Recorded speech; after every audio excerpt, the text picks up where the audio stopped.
Vamos a comenzar con un ejercicio del tema de derivación implícita de funciones de varias variables. Aquí tenemos esta ecuación, nos dan esta ecuación donde es una función donde no está despejada la z, pero nos dicen que z está en función de dos variables, que son las x y la y. ¿Qué se puede hacer aquí? En este caso, no se puede despejar z de forma tal que sea explícita. La tenemos aquí, la tenemos cuadrática aquí.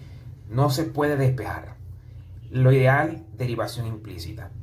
¿Cómo procedemos a hacer esto?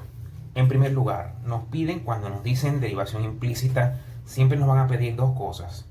En el caso de funciones que sean de z a funciones de x y y, nos van a pedir la parcial de z con respecto a x y la parcial de z con respecto a y. ¿Sí? En primer lugar, eso es lo que nos van a pedir. Debemos considerar que si yo quiero derivar con respecto a x, vamos a derivar con respecto a x ambos lados de la igualdad, x logaritmo de y igual a la parcial con respecto a x de z cuadrado. Debemos considerar aquí dos cosas importantes, que si derivo con respecto a x, x es la variable independiente, y sería una constante y z depende de x y de y. Pero en este caso hay que verla como hacíamos en cálculo 1 o en matemáticas 1 o en cálculo diferencial, que debíamos multiplicar por la función y' o por la derivada. Debemos multiplicarla. Entonces, procedemos a continuar acá. Tenemos ambos lados, tomamos la derivada parcial. Podemos separar la parcial con respecto a x de y por z más la parcial con respecto a x de x logaritmo de y igual a la parcial con respecto a x de z al cuadrado. Entonces, aquí tenemos la derivada de z de y por z. Para x, y es una constante, por lo tanto, queda la derivada de z, que es 1 con respecto a x, por la derivada parcial de z con respecto a x, y por y, que es constante, más, aquí en este caso, logaritmo de y sale afuera como constante, y sería la derivada de x, que es 1, igual a la derivada de 2z, que sería 2z por la parcial de z con respecto a x. Ya derivamos. Vamos a simplificar un poco. Bien, esta ecuación se podría derivar por la fórmula. Hay una fórmula que sacan también por ahí, que está demostrada, pero a mí me gusta hacerlo de esta manera. También lo podríamos hacer de la otra forma para comprobar. ¿Qué se procede a hacer? Vamos a transponer este término hacia este miembro para poder factorizar la parcial de z con respecto a x. Entonces me queda y por la parcial de z con respecto a x. Si este está sumando, pasa restando, menos 2z, la parcial de z con respecto a x, igual, y este logaritmo de y lo paso hacia el otro lado. Quedaría como menos logaritmo de y. Ahora sacamos factor común, la parcial de z con respecto a x, que multiplica a y menos 2z, igual a menos logaritmo de y. Y ya lo que queda es despejar la derivada. La parcial de z con respecto a x será menos logaritmo neperiano de y sobre y menos 2z. Y ya tenemos la primera derivada parcial con respecto a x. Si nos piden la derivada parcial con respecto a y ahora, procedemos de la siguiente forma. Aplicamos a la misma ecuación, a la ecuación original, le aplicamos derivada parcial con respecto a y a ambos lados. Sería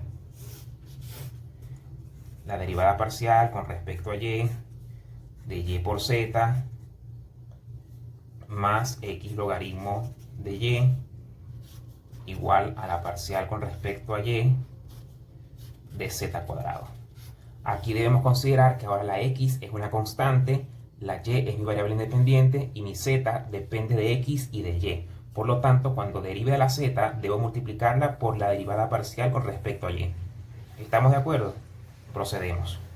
Voy a ir directo a ir aplicando linealidad de una vez. Por ejemplo, la parcial de y con respecto la parcial de y por z con respecto a y.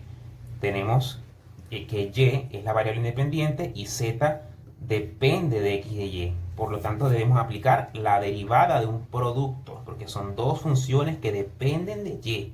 Fíjense acá, aquí la z depende de y es la variable por la cual yo estoy derivando. Y fíjense que aparece la y también aquí. Por lo tanto, debo aplicar la derivada de un producto. Entonces, derivada del primero, que es y, que es 1, por el otro sin derivar, más la derivada del otro, que sería más el que derivé sin derivar, que es y, por la derivada del otro, que es 1, z, la derivada es 1, por la derivada de z con respecto a y. En este caso, tenemos una constante por función, sería más x sobre y, porque la derivada del logaritmo de y es 1 sobre y. Y de este lado, la derivada parcial de z cuadrado con respecto a y sería 2z por la parcial de z con respecto a y. Procedemos entonces a multiplicar 1 por z más y, parcial de z con respecto a y, más x sobre y igual a 2z parcial de z con respecto a y. Pasamos todo lo que tenga z hacia un lado, o la derivada, todo lo que tenga parcial de z con respecto a y. Por ejemplo, este término lo voy a pasar para este lado de la igualdad. Me queda y parcial de z con respecto a y menos 2z parcial de z con respecto a y. Esta y esta los paso hacia el otro lado negativos, menos z menos x sobre y. Y ahora procedo a sacar factor común. Parcial de z con respecto a y, factor común de y menos 2z. Esto es indicativo que, si te fijas en el resultado anterior, el denominador tendría que ser igual. Tendría que ser igual y fíjense que nos está dando. Entonces vamos por buen camino. Despejando, bueno, escribimos la ecuación menos z menos x sobre y. Esto implica que la parcial de z con respecto a y va a ser igual a menos z menos x sobre y dividido para y menos 2z. Tú lo puedes dejar expresado así, pero lo podemos simplificar un poco. Yo lo voy a simplificar un poco. Voy a multiplicar por menos y arriba y abajo. Si yo multiplico por menos y arriba y abajo, numerador y denominador, me va a quedar y por z menos x sobre 2y por z menos y cuadrado. ¿Sí? Porque lo que hice fue aplicar propiedad distributiva. En el numerador, menos por menos me da más, y por z, menos por menos me da, aquí es positivo, menos por menos me da más, se cancela la y, me queda la x sola, y en el denominador multiplica a menos y al cuadrado más 2y por z. Y este sería el resultado de la derivada parcial de z con respecto a y. Ya tenemos los dos resultados. Esto, repito, lo podemos hacer con las fórmulas también, declarándola como una función de tres variables y comprobando el teorema de la función implícita, pero de esta forma también la podemos realizar de una manera muy sencilla, muy práctica. Para más contenido de matemáticas y cálculo, sígueme en todas las redes sociales por @intelectomatemático en Facebook, Instagram y YouTube.